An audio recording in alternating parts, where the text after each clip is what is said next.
Welcome to the Executive Lounge with me, Nhyira Addo. The world is in a state of emergency battling the COVID-19 pandemic, and many interventions and innovations have emerged to help humanity maintain a semblance of our normal way of life. Air travel, hospitality, and tourism have been impacted, and so has education. Schools are reopening around us, but moving teaching and learning into the digital space. Access to educational material online is one way for parents and carers to continue to provide learning opportunities for young people around the world. 11 years ago, World Reader was introduced to the world by two men who saw the need for reading as a global need and one that shouldn't be limited by access or economic demographic. Joining me for this conversation is David Risher, CEO and co-founder of World Reader.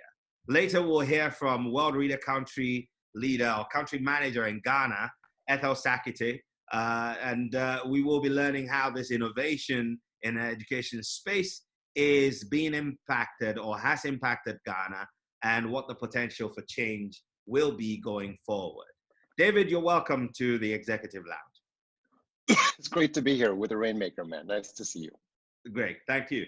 So you co-founded World Reader after you had taken a 19-country teaching and learning journey around the world.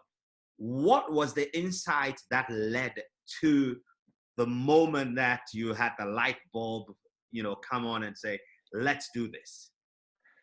It was a pretty amazing thing. And I feel really lucky that the sort of inspiration struck when it did. As you said, my family, I've got two young daughters, and my wife and my daughters and I had decided to spend the year traveling around the world and really learning about the world from a different perspective. I grew up, I didn't have much money when I grew up. I was raised by a single mother. I didn't have a lot of opportunity to see things outside where I grew up in Maryland, in the United States. So this idea that I could show my kids the world was pretty magical. So we went from country to country. At the end of this journey, we spent some time at an orphanage in Guayaquil, Ecuador, in South America. And we had spent the day volunteering with the girls there. It was a young women's orphanage. As I was walking out of the orphanage at the end of the day, I saw a building, and the building had a big padlock on it. And I asked the woman who ran the orphanage, what's going on with that building? And she said, well, look, David, let me tell you a story. That's our library. So I looked and said, well, tell me more. And she said, well, the library, it gets books, but the books take a long time to get here. They come by boat. Often they're out of date by the time they arrive, or there was somebody else's sort of junk book they didn't really want in the first place, which is why they ended up here. And I said, well, listen, that doesn't sound very good at all. Can we take a look inside? And she said, David, I think I've lost the key to that place. And man, when she said that, I thought to myself, this is crazy. This is crazy. Books are the way that you can explore the world, even if you don't have resources, even if you don't have money, no matter what you got, as long as you can read, you can explore and you can learn about the world, you can use your imagination, and so forth. And so I reflected back. I was an executive at Amazon for many years. We had a device called the Kindle, which was a digital reading device. And it all just sort of came together with me that maybe the right way to get kids reading all through the world isn't through paper books that get shipped around slowly, but through digital technology that can go right into your hand and get you learning just like that. It's amazing you mentioned that you did spend some time at Amazon, and you were senior vice president for retail and marketing. And Yes. I mean, it was fantastic that you live a life where you help grow an organization's bottom line from 16 million to 4 billion. That's like a massive jump. So you Yeah. understand how things have to scale up. Now, That's right. looking at the foundations of technology and being able to reach a lot more people, did you consider the barriers to access as one of the limitations to achieving the goal that inspired World Reader?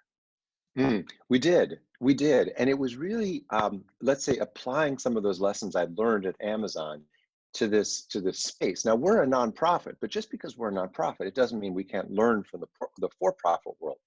So as you say, the first thing you want to do when you're looking at an opportunity is you want to say, well, is there demand? Do people want what you got? And the answer is yes. It turns out people do want to read, they do want to learn, because they can improve their lives that way, right? They can create a better future for themselves, for their children, richer future, more prosperous future, healthier future, whatever it is. So then the second thing you look at, as you say, is what are the barriers? What are the things that are going to hold you back? And we realized that access to devices was clearly one of them, as you say. So our early work, and we did this early work in Ghana. I should say that Ghana was the first country where we rolled this out. Is we brought ourselves 20 Kindles down through Accra to Dodowa, out to a school in Dodowa, and we worked there with some fourth, fifth, and sixth graders to see, could they pick up the Kindle? Could they start to use it? Could we teach the teacher how to use it? Could we put content that was going to be helpful for those students on the devices? And so I can tell you all about the story, but the short story is when we early started, we decided we needed to bring the devices ourselves. Now, fast forward to today, and of course, so many people have cell phones, so many people have mobile phones, that's becoming a much more universal way to get books to kids' hands, and we use a lot more cell phones today. But right from the beginning, we thought, how can we make sure that people have the tools they need? It's a very fantastic story, even in its nutshell version. Um, this leads me to the next question. Mm. Now, what's the differentiator of World Reader as a project or as a means to getting books widely circulated around the globe? I mean, today we've got Kindle, which is Yes. something you work with. Audible is available. There are all kinds of different apps and interventions that seemingly wants to deliver the same things that you're doing. So share with us what the differentiator for World Reader is. Yes, so another great question. And anytime you're doing any sort of business, either a for-profit or nonprofit, you have to ask that question: how are we different? And not just different, but I would say, how are we better, right? How can we serve the need even better than others? Mm-hmm. So I'll say a couple of things. The first is we decided right from the start that we were going to work with local publishers and get local content. Right. So, there are all sorts of ways, as you point out, to get books from around the world. And we love that, right? I mean, that's sharing of culture and sharing of knowledge and so forth. But one of the things we realized early on is that if you don't have books that are right from your own community, it's very hard to read those with enthusiasm, with inspiration, because you can't see yourself in those books. One of the things that we say sometimes is books have to be mirrors before they can become windows. So you need to be able to see yourself in the book first. Mm-hmm. So when you go onto our app, and we have an app called Booksmart now that you can look at yourself, you'll see books from Ghana. You'll see books right from the region. By the way, you'll see books in English, of course, but we also have books in Ewe, in Twi, in Ga. So we decided, number one, right from the start, we needed to have books that were local language and local culture books from local publishers. One of the earliest books we chose is a book called Kofi Has Malaria, which of course is a book that's quite relevant in Ghana, maybe less relevant in other parts of the world. So that's number one. Number two, we decided we needed to develop a series of apps and systems that work on local hardware, right? So yes, we use Kindle, and that's a great product. But if you want to download the app right onto your phone, even if it's a low-end feature phone, even if it's a phone that just has a web browser, as long as it's got a web browser, then we can use that app to get you books. And I would encourage all of your listeners to go to bebooksmart.org, and you'll see it. I mean, I've got it right here up on my phone, and I'm just running it in the web browser, right? And these are books that are about, we've got books about coronavirus, of course. We have books about learning. We have books about good values. And a lot of those books are from Ghanaian publishers. So that's number two, is the content has to be local. And then the last thing I'll say is there are a lot of reading programs that I think take the perspective, all you need is an app, or all you need is a device. So, and we don't believe that. We believe we have to work with teachers. We have to work with community members. And so that's why Ethel and her whole team is in Ghana. This is a Ghana project, and it starts in Ghana. It goes to the whole world, but we've got local presence in Ghana. So we can help communities. We can work directly with them to make sure that this is meeting their needs. The books we have are relevant to them. that they know how to use the devices and so forth. I think very, very important point. Great stuff. I have just, gone onto the web browser and I've started the download myself, and I should be going through it in a moment. But brilliant piece of inspiration, innovation, and intervention. One of the things that I wanted to find out about was how do you bridge the differences that we share in the commonness of our humanity? That culturally we're different even in this country, and from my original walk through the World Reader site and researching, I noticed that there are books in Swahili, there are books in French, there are books in different languages. Was that something you decided right from the beginning, or it was something you realized as you went along that you needed to be able to meet people in the context that they were familiar with?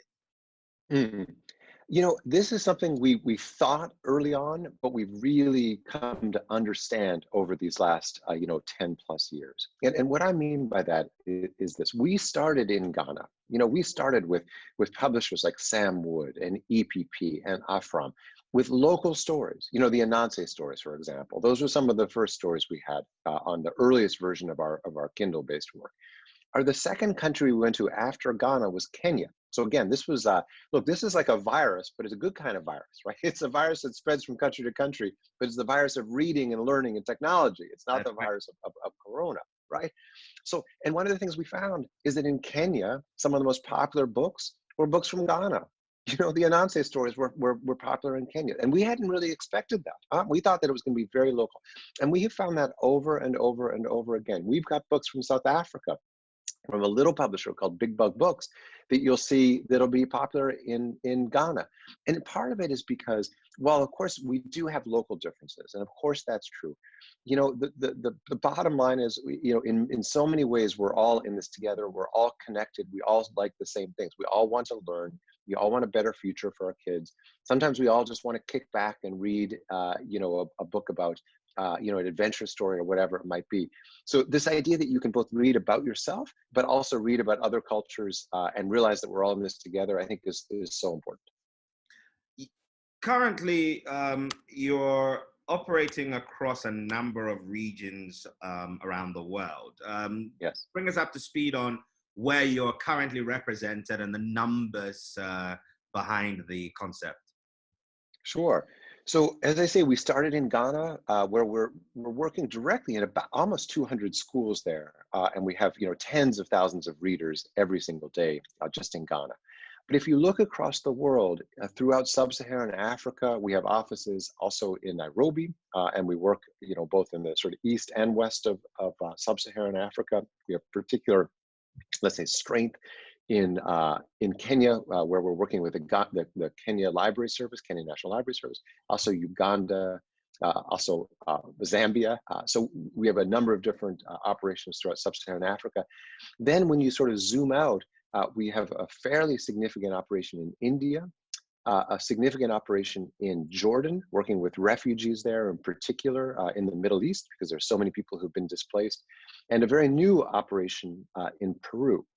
In total, over the last 10 plus years, about 3 million people have read on our platform. And that's anywhere from 100 to 200,000 people every single month.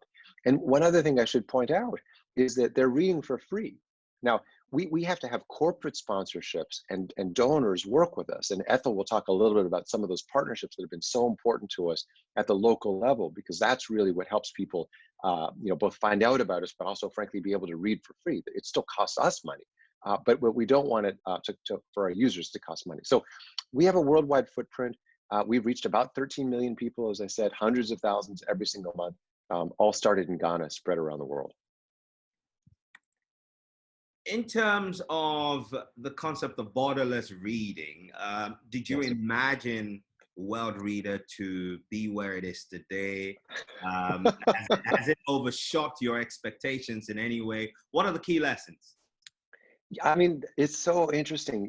When you start something, you never really know, right? You have a dream, you have a hope, but you never really know. What I will say is this: if you had told me that 10 years in that we would have 13 million people, I would have said, you're high on crack cocaine or something. There's no way we're going to get there in just 10 years. That'll take 100 years or something. Now we're setting our sights on bigger numbers, more people to help, because we want to raise up more people. And I will tell you that this coronavirus is so interesting for us. I mean, it's such a tragedy in so many ways. It's a health pandemic. It's affecting so many people in such a deep and personal way, and making life very, very difficult. At the same time, I think it's opening a lot of people's eyes to the idea that we have some new tools today. We've got some new ways of working. We've got distance learning. You can be in your home, but still be learning. This, of course, we've always known this. Most people know that most learning actually happens in homes, not just in schools. But the connection between home and school has never been as strong as it is today, because today it has to be. So I would say, if anything, we've overshot our expectations, yes, but opportunities like this, and I say opportunities in a very strange way with coronavirus, but it helps all of the world see things with a little bit fresh eyes and sort of a new look. And so I think we're going to be being able to help more and more people than ever we thought before, really, because we're seeing some of these new ways of learning and reading. Okay, David, stay with us. I'm going to bring Ethel into the conversation now to kind of get a sense of, Ethel, what has the experience been in Ghana? Who are the partners you're working with, and where are we at right now? So thank you again, Nhyira. Actually, in Ghana, we have a strong partnership, first of all, with the Ministry of Education. As we speak, especially during these difficult times, we've been working with the Ghana Library Authority, and they're trying to work together with us to have the BookSmart app, as well as a World Reader app, which has collections for young people on their reading app. So when you go there to their reading apps, you can still find BookSmart. You can also find World Reader apps as well. We also work very closely with NGOs, other partner NGOs. You might have heard of Pencils of Promise.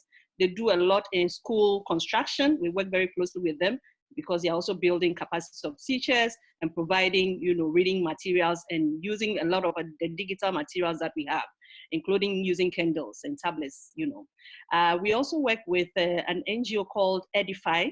They are a faith-based organization, and they support private schools. And so they have also, procured a number of Kindles.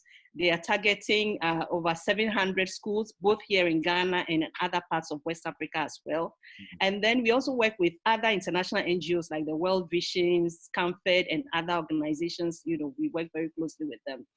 I would say that with government, one of the support that we have actually received from them, we have opportunity to work, pilot what we're doing in one district in the Eastern region, the Kwai-Bibrim Municipal Education area, where we are supporting over 90 primary schools with Kindles. In fact, we've deployed over 3,000 Kindles already as we speak, and these Kindles are loaded with textbooks and storybooks. And so every child in those communities have access to these books. For communities that do not have electricity, we add the solar panels, to the package. So they have that. We are providing trainings to teachers also. And you will see how fast the kids are picking up, when it comes to digital reading. The fear was that it would take a long time for them to pick up, but they are even going much more, even faster than the teachers. And so providing access to these materials has been helpful. And especially during this COVID time, where, we were all, everything came as a surprise. We had the announcement, by the president, we are on lockdown, schools are closed, no more activities out there. And most parents were really in a difficult situation. We're wondering, what do we do with the kids? They might have learned a few skills, a few things. How do we sustain that? And so BookSmart actually came at a very good time. And the fact that we are also able to access that for the mobile phones. Of course, with the mobile phone, we do quite a lot, but it wasn't a new normal to actually use it as a library. That is coming becoming a new thing. But all of a sudden, our mobile phones have become libraries for us. We can access books. We've shared this, with the support of our Ghana board. Thank you, Elizabeth, Ben, Mrs. Emisata and team for supporting us. But we have, shared the links very widely, and most parents are assessing the contents and giving us a lot of rich feedback as to how this is helping, to deepen the foundational reading skills and to help these children, to keep them, questioning and engaging with materials, even as we wait for things to become better. I have a bias for reading. I earlier on was taught that reading is like breathing. That knowledge you take in by reading is your breath that you draw in, and then the knowledge that you acquire is how you exhale. And so it's critical that children are set up right with the right tools and exposure to the right content.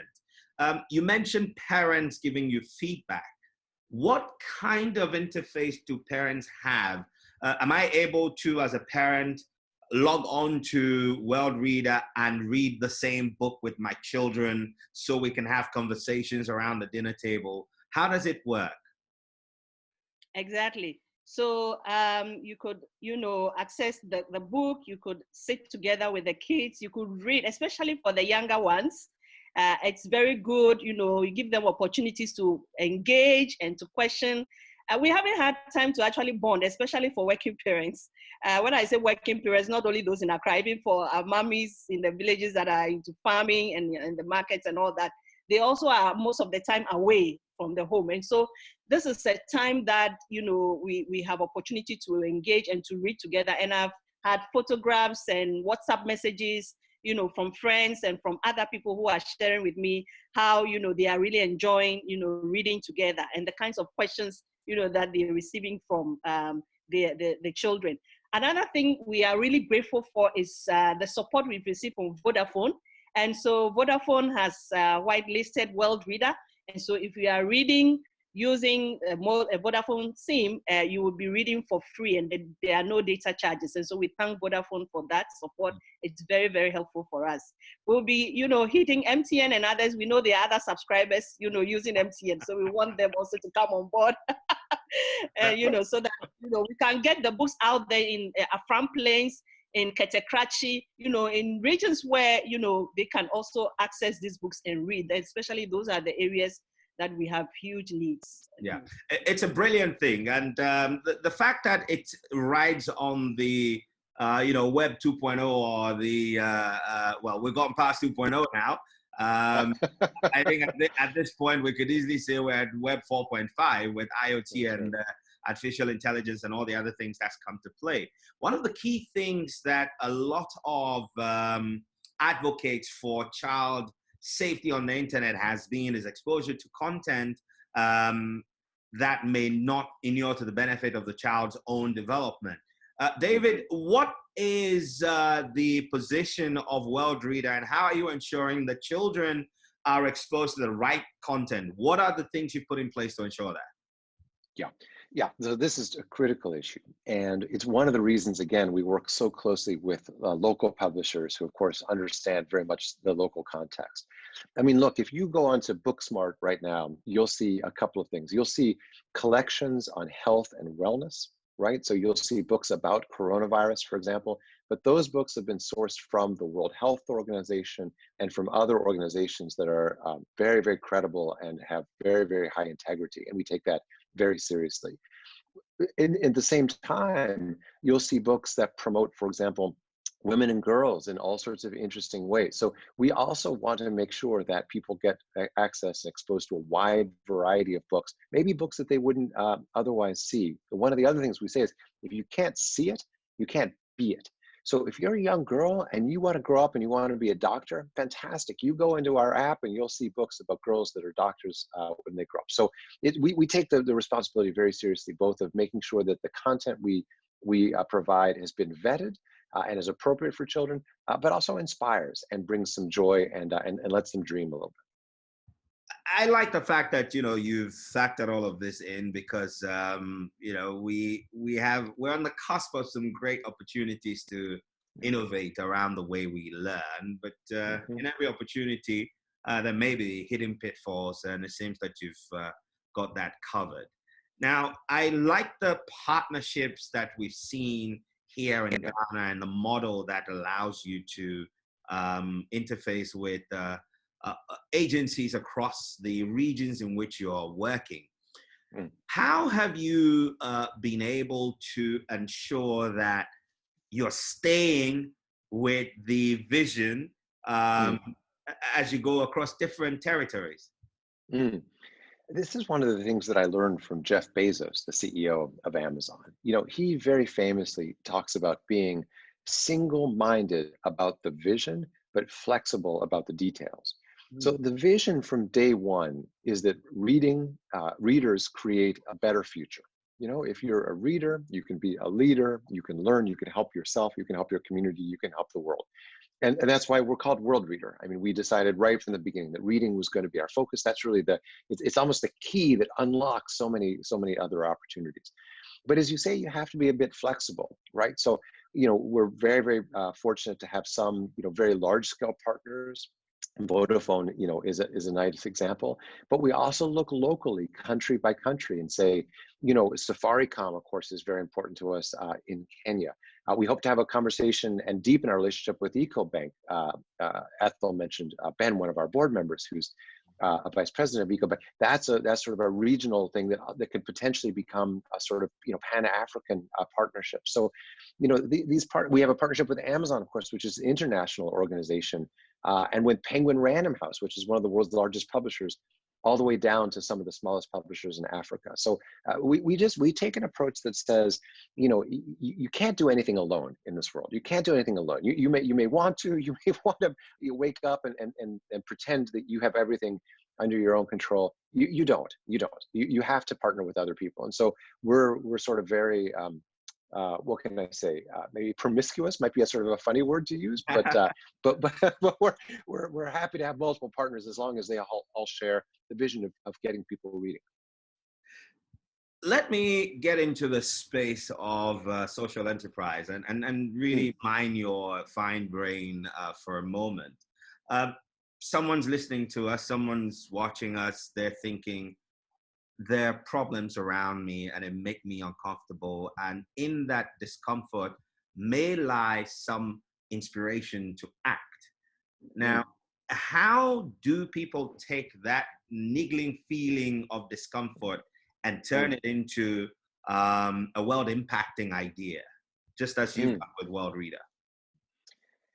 I mean, that's a great question. You know, gosh, I might share two thoughts. I mean, one is, and actually I love the way you start with that, which is you're sort of looking inside yourself and saying, what's bothering me? What problem do I think needs to be addressed? And it's very important to start there, because you can get distracted by all sorts of things in the news and start to worry about other problems that maybe you don't have such personal passion about. But I can tell you, you know, myself, as I say, I mean, when I was growing up with my mother and my brother, you know, my mother would drop us off at the library, and that was sort of our babysitter. That was sort of our nanny. While she would go do shopping and errands and chores and so forth, we would be at the library. So for me, reading is very personal. It's how I really began to explore the world and how I began to understand there's a big world out there. So then translating that into something like World Reader was fairly natural when I also married it with some of the skills that I had. You know, you mentioned I was at Amazon, and Amazon, of course, is pretty good at using technology to get to big scale. So one way to think about this might be: is there a problem that you deeply are concerned about or want to address? And then, do you have some skills that you can bring to bear, you know, from maybe your past life? That might be a framework. Now, the last thing I'll say though is, not everybody has to start, you know, a new nonprofit. You know, I mean, the truth is there are a lot of really good organizations out there doing really good work. And so, you know, maybe you have, let's say, financial resources, or you have something that you can give. You know, we've mentioned Vodafone several times. They can sort of give us network access for free. Someone had to make that decision. So the right answer isn't always, I need to go start something. Sometimes the right answer is, what do I have that I can offer somebody else who's already doing the work, where they can amplify it to get to 10 times more people and have 10 times more impact in the world than I can ever have alone. Fantastic answer to that question, because I think one of the key things in your story is the leverage, um, Mm. both from relationships and the knowledge that you've acquired over time. The partnership with Amazon, of course, you did work with Amazon in a senior capacity, Mm-hmm. and once you have a good idea, essentially what you're saying is that you can find points of convergence and leverage the associations. That's right. Okay, Ethel, I'm going to come to you as we wrap up. It's brilliant. You've got some partnership. Where do you see this going, and what would it take to scale up and reach more people? Yeah, so basically, I think let me just quickly get back to one question, very important question you asked earlier about how parents feel about kids using, how do you the tablets or the phones and all that, and how do we make sure, I think one of the things we do is that we whether it's tablets or Kindles, we lock them up, and so it's only the content that children are exposed to. And even for the mobile phones, especially for the early readers, we want parents and caregivers to be involved in the reading. We don't want them to just throw the phones to the kids, because we want the kids to engage. And so basically, those are some of the things that we try to incorporate into the programming. Another thing is that all our materials can be downloaded and read offline. And so even whether it's Kindles or tablets, it's offline. And so that makes it very, easy and affordable for everybody. But moving into the future, we think that there's a huge opportunity working with governments. As non-governmental organizations, we know the government is putting in a lot of efforts. As we speak, we know Ghana has we have the Ghana Learning television station. We know Joy FM is doing some learning programs. Other partners are doing quite a good work. And moving into the future, we are looking into partnerships. We want to get into stronger partnerships with the Ghana Education Service, with the ministry itself, with our partner NGOs. We don't want to go start new projects.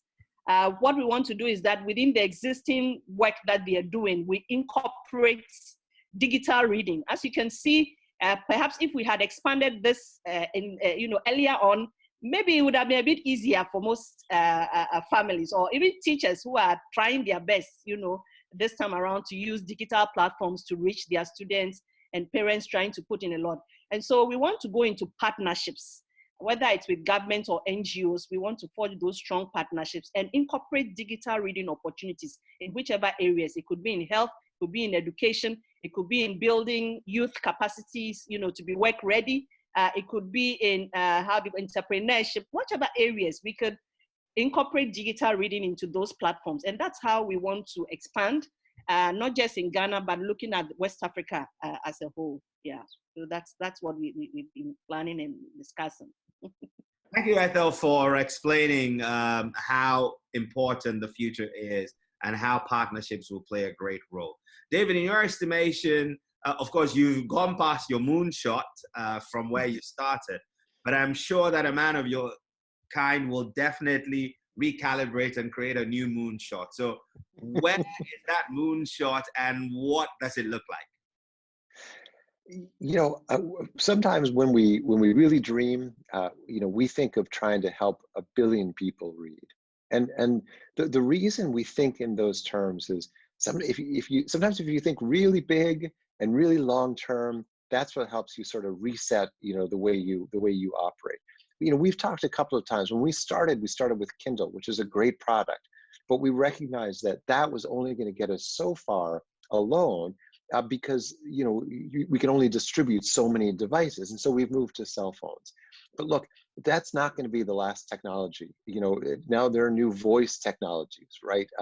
Amazon Alexa and Echo, these sorts of services, Google Home, that allow you to ask a question to a device and it kind of answers things back to you. There's going to be more work done with Audible and audiobooks, these sorts of things. So more ways to use technology to get more people reading all around the world. And I'll say another thing, which is, and we've said this so many times, it's going to be done in partnerships. You know, right now we've got a great partnership with the Ghana Education Service, primarily working in one of the school districts in the eastern region in Kwabi Rim. But we want to take that to the nationwide scale, right? There's no reason why a country like Ghana can't be a model for the world in terms of distance learning, in terms of keeping children engaged, whether they're physically in school or whether they're at home. We need those kinds of models. The world needs those kinds of models to be able to see what's possible. And that's, I think, how you get ultimately to 1 billion people's lives improving. Fantastic stuff. So this is how we end the conversation. It's been great talking to you, David Risher, CEO and co-founder of World Reader, Ethel Sackitey, who is the country manager for World Reader Ghana. Every time I have a conversation this rich, I leave with 5 takeouts for my audience. And personally, these are the things I'm taking away from this conversation. Number 1 is that our experiences will always equip us with the tools and insights required to make an impact in our lives. And that's something that I picked up from your own experience after your travels, and the inspiration for World Reader was birthed. Number 2 is that knowledge is useless unless you're willing to share it. Your love for books and the time you spend with your children clearly inspired you to say, how can this thing we love to do be replicated around the world, so more and more people can read books and acquire knowledge? Number 3 is leverage.